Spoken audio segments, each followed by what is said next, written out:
Félix Tshisekedi alobi ekozala malamu soki Paul Kagame atindi na misala ya bosembo bato basala mbeba pe bobomi.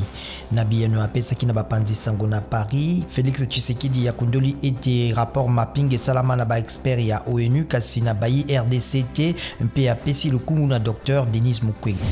Zoe Kabila leki ya mokonzi ya kala Joseph Kabila pe mokonzi ya Tanganyika oyo awuti kokweyisama na Assemblée provinciale ya etuka na ye afundami na boko ya ba ministre ya kala na kopengwisa milio mibale mizalaki po na lifuta na bango akoyisama kimposo moleki tango azalaki na Kinshasa kozela kokutana na bakonzi balikolo baye.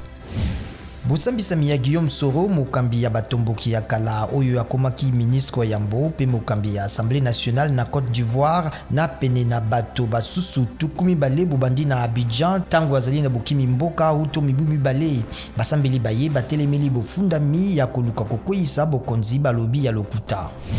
Président Uhuru Kenyatta atie Martha Karambuku me na ebonga ya kokamba Cour suprême ya mboka na ye na mibutuku motoba. Martha Karambuku me akomi mwasi wa yambo ya kokamba moko na makonzi ya Kenya.